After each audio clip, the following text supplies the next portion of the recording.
Have you ever thought कि एक छोटी सी स्टोरी आपकी इंग्लिश स्पीकिंग को पावरफुल बना सकती है? अगर नहीं तो आज की ये स्टोरी आपके लिए गेम चेंजर होने वाली है। Hello friends, welcome back to smart talk English 2.0। आज हम सिर्फ एक स्टोरी नहीं सीखेंगे, आज हम सीखेंगे कैसे स्टोरी टेलिंग आपकी इंग्लिश को फ्लुएंट, कॉन्फिडेंट और नेचुरल बना सकती है। स्टोरी सुनते समय और बोलते समय आपका ब्रेन ऑटोमेटिकली नए वर्ड्स, सेंटेंस स्ट्रक्चर और प्रोनाउंसिएशन सीखता है। यही रीजन है कि जो लोग स्टोरीज के थ्रू प्रैक्टिस करते हैं उनकी स्पोकन इंग्लिश फास्ट इम्प्रूव होती है। इसलिए स्टोरी बहुत ही ज़्यादा इम्पोर्टेंस रखती है स्पोकन लैंग्वेज में। सो दैट्स व्हाई मैं चाहता हूँ कि आप रोज़ एक स्टोरी खुद से रीड करें, वहाँ पे कैसे सेंटेंस मेकिंग होता है उसको समझें और जो न्यू वर्ड्स आपको वहाँ पे देखने को मिलते हैं उनको सीखें, क्योंकि जितना ज़्यादा आप न्यू वर्ड्स सीखेंगे उतना ही आपकी वर्ड पावर बढ़ती जाएगी। आज की जो स्टोरी है वो है the lion and the clever rabbit. एक ऐसी कहानी जो आपको सिखाती है कि कोई चीज़ पावर से नहीं, इंटेलिजेंस से जीती जाती है। तो फ्रेंड्स, इस वीडियो को आपको केयरफुली देखना और समझना है, क्योंकि ये स्टोरी सिर्फ मोरल नहीं देगी, ये आपकी इंग्लिश बोलने की ताकत को भी बढ़ाएगी। इसलिए आज जो हम ये स्टोरी लाए हैं उसको आपको बहुत ही ध्यान से समझना है। और यहाँ पर जो आपको न्यू वर्ड्स मिलेंगे मैं उनको हाईलाइट करता जाऊँगा, जिससे कि आपको उनको समझने में मदद मिले। The lion and the clever rabbit, मतलब कि एक शेर और क्लेवर रैबिट। क्लेवर रैबिट मतलब होता है चतुर, जो चतुर हो, होशियार हो, उसके लिए हम क्लेवर वर्ड का यूज करते हैं। तो इस स्टोरी जो टाइटल है वो है the lion and the clever rabbit, मतलब कि शेर और चतुर खरगोश। Once upon a time there was a big forest. एक समय की बात है, वहाँ एक जंगल था। In that forest there lived a very strong and cruel lion. In that forest मतलब होता है उस जंगल में there lived a very strong and cruel animal. एक बहुत ही ताकतवर और क्रूर से रहता था। He was the king of the forest. वह उस जंगल का राजा था। Every day the lion killed many animals for food. हर दिन जो शेर है वो खाने के लिए कई जानवरों को मार देता था। Sometimes he killed more than he needed. और क्या है, कभी कभी वो है क्या है, जरूरत से ज़्यादा जानवरों को मार देता था। मतलब जितनी उसको ज़रूरत नहीं होती थी उससे ज़्यादा वो कभी कभी जानवरों को मार देता था। Because of this, all the animals in the forest became very scared and sad. और इस वजह से जंगल के जो सभी जानवर हैं बहुत डरे हुए और दुखी हो गए। अब फ्रेंड्स, इस स्लाइड के हम कुछ वर्ड्स देख लेते हैं। जैसे कि यहाँ पर है,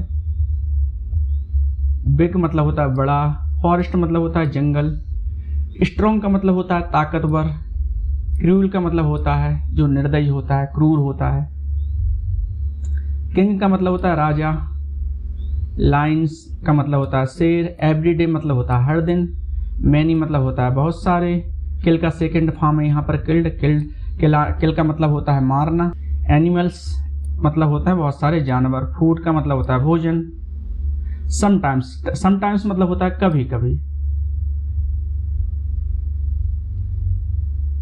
बिकॉज ऑफ दिस का मतलब होता है इस कारण से, स्कैर्ड मतलब होता है भयभीत हो जाना, सैड मतलब होता है दुखी हो जाना। तो मैं एक बार जल्दी से इसको एक बार और रिपीट कर देता हूँ, ये स्टोरी जहाँ पर हमने इसको छोड़ा है। Once upon a time there was a big forest. एक समय की बात है, एक बहुत बड़ा जंगल था। इन दैट फॉरेस्ट, उस जंगल में, there lived a very strong and cruel animal. एक बहुत ही ताकतवर और निर्दयी क्रूर शेर रहता था। He was the king of the forest. वह जंगल का राजा था। Every day the lion killed many animals for food. हर दिन क्या है, जो शेर था वो अपने भोजन के लिए बहुत सारे जानवरों को मार देता था। Sometimes he killed more than he needed. और कभी कभी क्या है, वह बहुत सारे जानवरों को मार देता था जितनी की उसे जरूरत नहीं होती थी। मतलब जरूरत से ज्यादा वह जानवरों को मार देता था, ऐसा हम बोल सकते हैं। बिकॉज ऑफ दिस, इस कारण से, all the animals in the forest become very scared and sad. यहाँ पर become का सेकंड फॉर्म है became माने होता है हो गए, और become मतलब होता है हो जाना। तो all the animals in the forest became very scared and sad. जो सभी जंगल के जानवर थे क्या है, बहुत ही ज़्यादा भयभीत और दुखी हो गए। अब हम नेक्स्ट स्लाइड पर चलते हैं। दे थॉट, उन्होंने सोचा, if this lion continuous like this soon no animals will be left in the forest. If, यहाँ पर हम अब इसका हिंदी ट्रांसलेट करेंगे। If this lion continue like this, मतलब कि अगर यह शेर ऐसे ही करता रहा, soon no animals will be left in the forest, तो जल्द ही क्या है, जंगल में कोई भी जानवर नहीं रहेगा। So one day all the animals had a meeting, इसलिए क्या है, एक दिन सभी जानवरों ने क्या है, एक सभा बुलाई या मीटिंग बुलाई। They decided to go to the lion and talk to him, उन्होंने डिसाइड किया कि शेर के पास जाकर उससे वो बात करेंगे, या हम ऐसा बोल सकते हैं कि उन्होंने शेर के पास जाकर उससे बात करने का फैसला लिया। तो इसका इस तरीके से हम ट्रांसलेट कर सकते हैं इसको। A brave deer went to the lion and said, एक बहादुर हिरण शेर के पास गया और कहा, ओ king you kill many animals every day, हे राजा आप हर दिन बहुत सारे, मैनी एनिमल्स मतलब होता है बहुत सारे, O king you kill many animals every day, हे राजा तुम हर दिन बहुत सारे जानवरों को मार देते हो। प्लीज डोंट डू दिस, कृपया ऐसा मत करो। If you agree we will send one animal every day for your food, अगर आप मान जाए, इफ यू एग्री मतलब होता है अगर आप मान जाए या अगर आप सहमत हों, we will send one animal every day for your food, तो हम आपके भोजन के लिए हर दिन एक जानवर भेजेंगे। This way you will not need to hurt, इस तरह क्या है, आपको शिकार करने की क्या जरूरत नहीं पड़ेगी। हंट मतलब होता है शिकार। The lion thought for some time, अब क्या है, शेर ने क्या कुछ समय तक सोचा। अब इस स्लाइड में हम देख लेते हैं जो न्यू वर्ड्स हैं, जैसे थिंक है, थिंक का ये सेकंड फॉर्म है थॉट। थिंक का मतलब होता है सोचना, थॉट मतलब होता है सोचा। कंटिन्यूअस मतलब होता है लगातार। सून मतलब होता है जल्दी।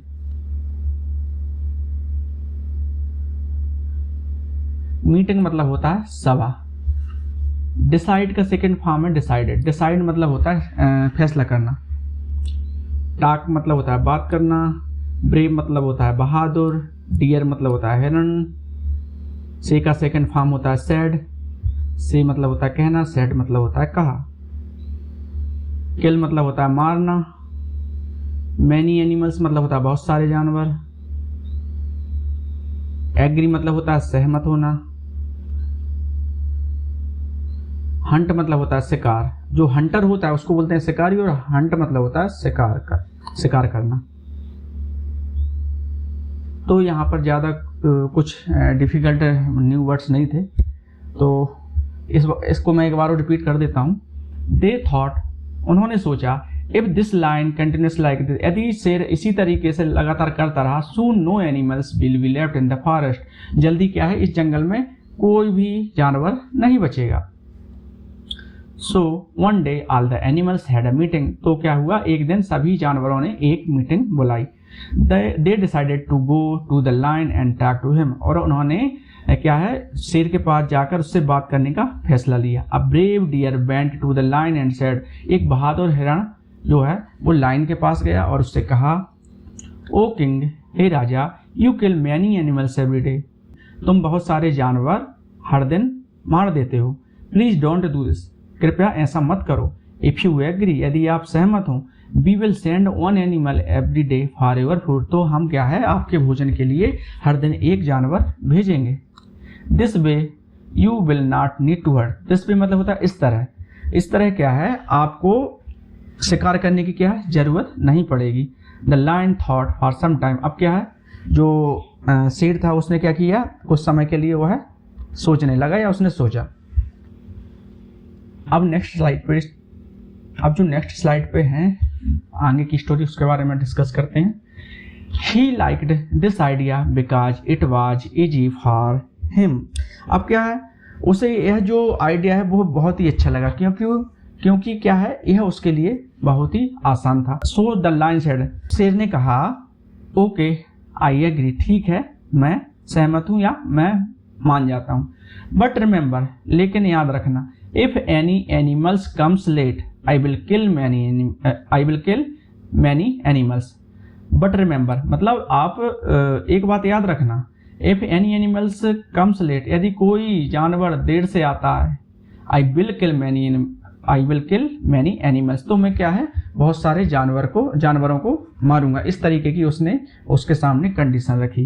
All the animals were relieved, relief का सेकंड फॉर्म है रिलीव्ड, क्या है अब जो सभी जानवरों क्या थोड़ी सी क्या है उन्होंने राहत की सांस ली।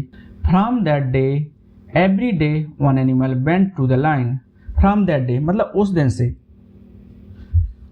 एवरी डे हर दिन one animal went to the lion, हर एनिमल क्या है जो एक जानवर जो है शेर के पास जाने लगा। वन डे एक दिन, it was a small rabbits turn, अब क्या एक छोटे से जो खरगोश है उसकी बारी थी। The rabbit was very clever, लेकिन जो खरगोश था वो बहुत ही ज़्यादा क्लेवर था, चतुर था। But very small and weak, लेकिन क्या था बहुत ही छोटा और कमजोर था। यहाँ लाइक का सेकंड फॉर्म है लाइक्ड, लाइक मतलब होता है पसंद करना, आइडिया मतलब होता है विचार या थॉट, इजी मतलब होता है आसान, एग्री होना सहमत होना, रिमेंबर होता है, रिमेंबर मतलब होता है याद रखना,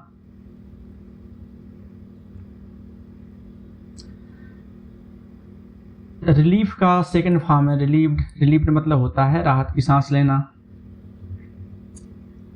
टर्न, टर्न मतलब होता है बारी, क्लेवर मतलब होता है चतुर या होशियार, स्मॉल मतलब होता है छोटा, वीक मतलब होता है कमजोर। ही थॉट, उसने सोचा, if I go directly the lion will eat me, अगर मैं सीधा गया तो क्या है लाइन जो है शेर जो है मुझे खा जाएगा। But if I use my brain, लेकिन यदि मैं अपने दिमाग का यूज करता हूँ, आई मे सेव एवरीवन, मैं सभी को क्या है हर किसी को या सभी को सेव कर सकता हूँ। So the rabbit walked very slowly on purpose, इसलिए क्या है खरगोश जानबूझकर बहुत धीरे धीरे चला। He reached the lion very late, वह क्या है शेर के पास बहुत ही देर से पहुंचा। The lion was very angry, अब जो शेर था वो बहुत ही गुस्से में था। ही साउटेड, वह चिल्लाया, वाई आर यू लेट, तुम देर से क्यों हो। Why are you late, I am very hungry, यहाँ पर फ्रेंड्स 2 बार रिपीट हो गए ये सेंटेंस, चलिए ठीक है। वाई आर यू लेट, तुम देर से क्यों हो। आई एम वेरी हंग्री, मैं बहुत भूखा हूँ। Now I will kill many animals, मैं अब बहुत सारे जानवरों को मारूंगा। The clever rabbit bowed and said politely, अब जो चतुर खरगोश ने क्या है बोर्ड मतलब होता है झुकना है, तो चतुर खरगोश ने क्या किया झुककर क्या है उससे क्या है विनम्रता से कहा। पोलाइटली मतलब होता है विनम्रता से। अब यहाँ पर देखिए थिंक का सेकंड फॉर्म थॉट होता है। थिंक मतलब होता है सोचना, थॉट मतलब होता है सोचा, डायरेक्टली मतलब सीधे ही, ईट मतलब होता है खाना, यूज मतलब होता है उपयोग करना, ब्रेन मतलब होता है दिमाग, सेव मतलब होता है सुरक्षित करना, स्लोली मतलब होता है धीरे धीरे, रीच मतलब होता है पहुंचना, रीच का सेकंड फॉर्म रीच्ड है यहाँ पर। लेट मतलब होता है देर, एंग्री मतलब होता है गुस्सा होना, जिसके पास एंगर होता है उसे क्या आती है गुस्सा आती है, इसलिए वो एंग्री कहलाता है। हम ऐसा बोल सकते हैं एंगर मतलब होता है गुस्सा और एंग्री मतलब होता है गुस्से में होना। साउटेड, साउट का सेकंड फॉर्म साउटेड है, साउट मतलब होता है चिल्लाना, हंग्री मतलब होता है भूखा होना, और हंगर मतलब होता है भूख, और हंग्री मतलब होता है भूखा होना। बाउड मतलब होता है झुककर। पोलाइट मतलब होता है विनम्रता से। तो फिर से मैं इसको रिवाइज करा दूं। ही थॉट, उसने सोचा, इफ आई गो डायरेक्टली, यदि मैं सीधे जाता हूँ, द लाइन विल ईट मी, मुझे जो शेर है वो खा जाएगा। But if I use my brain, लेकिन यदि मैं अपना दिमाग यूज करता हूँ, आई मे सेव एवरीवन, मैं हर किसी को क्या है सेव कर सकता हूँ। So the rabbit walked very slowly on purpose, तो जो खरगोश था वह जानबूझकर क्या बहुत ही धीरे चला।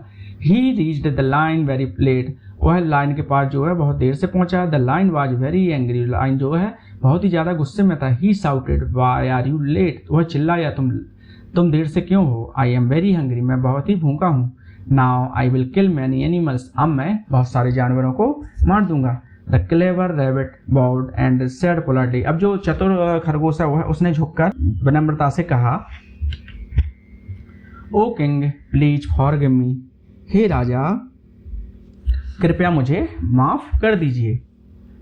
आई was not late on purpose, मतलब क्या है, मैं जानबूझकर क्या है लेट नहीं हुआ हूं। द लायन आस्क्ड, शेर ने पूछा, then why are you late, तो तुम देर से क्यों हो। द रैबिट सेड, अब जो खरगोश है उसने कहा, ओ king on the way another lion stopped me, हे राजा रास्ते पर या रास्ते में अनदर लायन स्टॉप्ड मी, एक दूसरा जो शेर है उसने मुझे रोक लिया। ही सेड, उसने कहा, he is the real king of the forest, उसने कहा कि वो है सचमुच का क्या है, वास्तविकता में वो है जंगल का राजा है या असली राजा है। ही वॉन्टेड टू ईट मी, वह मुझे खाना चाहता था। The lion became very angry, अब जो शेर है वो बहुत ही ज्यादा गुस्सा हो गया। What another lion in my forest? What another lion in my forest? क्या मेरे जंगल में दूसरा शेर? He roared loudly, वह क्या जोर से दहाड़ा। Take me to him right now, मुझे अभी उसके पास ले चलो, said the lion, राजा ने कहा। यहाँ पर जो कुछ न्यू वर्ड्स हैं उनको देख लेते हैं, जैसे फॉरगिव, फॉरगिव मतलब होता है क्षमा मांगना। परपोज मतलब होता है जानबूझकर। एनुदर मतलब है और अन्य कोई दूसरा। वांटेड मतलब होता है चाहता, वांटेड टू मतलब चाहता था, जैसे कि ही वांटेड टू ईट मी, वह मुझे खाना चाहता था। बिकम का सेकंड फॉर्म है बिकेम। रोड मतलब होता है दहाड़ना, रोड की सेकंड फॉर्म है रोड मतलब दहाड़ा। लाउडली मतलब होता है जोर से। राइट नाउ मतलब होता है बिल्कुल अभी। The rabbit took the lion to a deep well, अब जो खरगोश था वो शेर को एक गहरे कुएं के पास ले गया। There was water inside the well, अब कुएं के अंदर क्या था, कुएं के अंदर पानी था। द रैबिट सेड, खरगोश ने कहा, ओ king that lion is hiding inside this well, हे राजा वह शेर इस कुएं के अंदर छिपा हुआ है। The lion looked inside the well, अब शेर ने कुएं के अंदर देखा। He saw his own reflection in the water, अपनी ही खुद की ही परछाई या छवि को पानी में देखा। He thought it was another lion, उसने सोचा कि यह कोई दूसरा शेर है। ही रोड लाउडली, वह जोर से दहाड़ा। एट द रिफ्लेक्शन, किस पर, परछाई पर या उस छवि पर वह जोर से दहाड़ा। The reflection also looked angry, अब जो रिफ्लेक्शन थी, जो छवि थी, जो परछाई थी, वो भी कैसी दिख रही थी, गुस्से में दिख रही थी, क्योंकि जैसे ही वो चिल्लाता होगा तो वहां से जो परछाई है वह भी वैसे ही रिएक्ट करती होगी, क्योंकि वो उसी का रिफ्लेक्शन था। अब यहाँ पर देखें न्यू वर्ड्स जो हैं, डीप मतलब होता है गहरा, इनसाइड मतलब होता है अंदर, और आउटसाइड मतलब होता है बाहर। वेल मतलब होता है कुआं। हाइडिंग है यहाँ पर, हाइड मतलब होता है छिपना।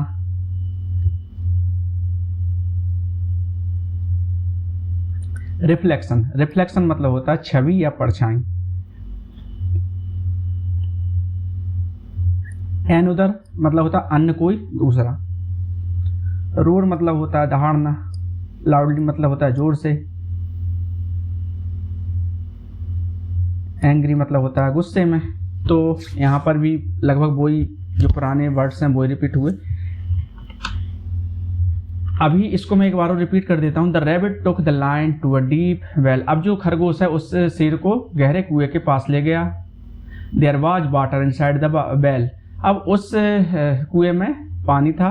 द रैबिट सेड, खरगोश ने कहा, ओ king that lion is hiding inside this well, हे राजा वह शेर इस कुएं में छिपा हुआ है।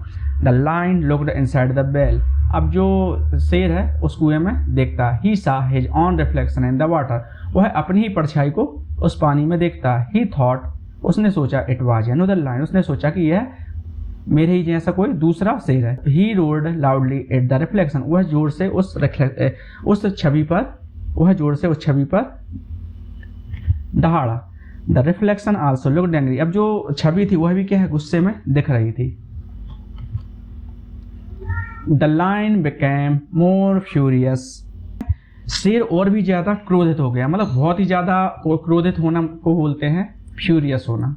तो जब कोई बहुत ही ज्यादा मात्रा में क्रोधित है तब वहां पे हम एंग्री वर्ड का यूज नहीं करते, फ्यूरियस वर्ड का यूज करते हैं। The lion became more furious, अब जो शेर था वो और भी ज्यादा गुस्से में हो गया। How dare he challenge me, in anger the lion jumped into the well to fight. In anger, गुस्से में, the lion jumped into the well to fight, अब गुस्से में जो शेर है वो कुएं में उससे लड़ने के लिए कूद गया। But the well was very deep, लेकिन जो कुआं था बहुत ही गहरा था। The lion fell into the water and drowned, अब जो शेर था पानी में गिर गया और क्या हो गया, डूब गया। ड्रॉन्ड मतलब हो गया डूब जाना। ही डाइड, और मर गया। The clever rabbit went back to the forest, और चतुर खरगोश जो था वापस जंगल में लौट आया। All the animals were very happy, अब जो सभी जो जानवर थे बहुत ही खुश थे। दे थैंक्ड द रैबिट, उन्होंने खरगोश को धन्यवाद किया। From that day the animals lived peacefully, अब उस दिन से क्या है, सारे जो जंगल के जानवर थे शांतिपूर्वक, पीसफुली मतलब होता है शांतिपूर्वक, शांतिपूर्वक रहने लगे। No one was afraid anymore, अब क्या है, अब कोई भी डरा हुआ नहीं था। तो यहाँ पर न्यू वर्ड्स फ्यूरियस मतलब होता है बहुत ही ज़्यादा गुस्से में होना, पागल हो जाना गुस्से में। चैलेंज मतलब होता है चुनौती। जंप का सेकंड फॉर्म है जंप्ड, जंप मतलब होता है कूदना। फाइट मतलब होता है लड़ना। डीप मतलब होता है गहरा। ड्रॉन मतलब होता है डूब जाना, और ड्रॉन्ड मतलब होता है डूबा। डाई का सेकंड फॉर्म है डाइड, डाई मतलब होता है मरना। हैप्पी मतलब होता है खुश। क्लेवर मतलब होता है चतुर या होशियार। थैंक्ड मतलब धन्यवाद देना। पीसफुली, पीस मतलब होता है शांति और पीसफुली होता है शांति पूर्वक। एफ्रेड, एफ्रेड मतलब होता है डरा हुआ होना। मोरल ऑफ दिस स्टोरी, यदि इस स्टोरी से हम यदि कुछ सीख सकते हैं तो वो है intelligence is more powerful than strength, ताकत से ज़्यादा बुद्धि और चतुराई काम आती है। या हम बोल सकते हैं कि अकल जो है ताकत से ज़्यादा शक्तिशाली होती है। A small and clever person can defeat a big and strong enemy, एक छोटा और चतुर या होशियार व्यक्ति बड़े और ताकतवर दुश्मन को भी हरा सकता है। किससे? इंटेलिजेंस से। तो इंटेलिजेंस होना जरूरी है, बुद्धिमत्ता होनी जरूरी है, जिसके दम पर हम बड़ी से बड़ी चीज को भी हरा सकते हैं, उसको डिफीट कर सकते हैं। ये थी आज की story, the lion and the clever rabbit. इस स्टोरी से हमें ये सीख मिलती है कि स्ट्रेंथ से ज़्यादा पावरफुल होती है इंटेलिजेंस। एक छोटा और समझदार इंसान भी क्या है, एक बड़े और ताकतवर दुश्मन को भी हरा सकता है। मतलब कहीं ना कहीं यह जो स्टोरी हमें मोटिवेट करने वाली है कि हमें गिव अप नहीं करना चाहिए। और एक और बहुत इंपॉर्टेंट बात, जब आप ऐसी स्टोरीज को सुनते हैं, पढ़ते हैं और खुद बोलकर प्रैक्टिस करते हैं तो आपकी इंग्लिश स्पोकन नेचुरल हो जाती है। स्टोरी फ्रेंड्स आपको सिखाती है new vocabulary, correct sentence structure, pronunciation, और कहीं ना कहीं आप इससे बहुत सारा कुछ मोटिवेशन के लिए भी सीख सकते हैं और न्यू वर्ड्स आप सीख सकते हैं। तो इस तरीके से स्टोरी बहुत ही ज़्यादा इंपॉर्टेंस रखती है हमारी स्पोकन में। और अगर आप रोज़ 5 से 10 मिनट भी स्टोरी बोलकर प्रैक्टिस करते हैं तो यकीन मानिए आपकी इंग्लिश स्लो नहीं सुपर फास्ट इंप्रूव होगी। तो आज से एक हैबिट बनाइए, स्टोरी पढ़ो, स्टोरी बोलो और स्टोरी से इंग्लिश सीखो। अगर आपको ये स्टोरी और लर्निंग स्टाइल पसंद आई हो तो वीडियो को लाइक करना, चैनल को सब्सक्राइब करना, और ऐसे ही पावरफुल इंग्लिश लर्निंग कंटेंट के लिए जुड़े रहिए इस चैनल से, जिसका नाम है smart talk English 2.0। Thank you so much for watching. Keep learning, keep speaking, keep growing. फिर मिलते हैं अगले पावरफुल वीडियो के साथ।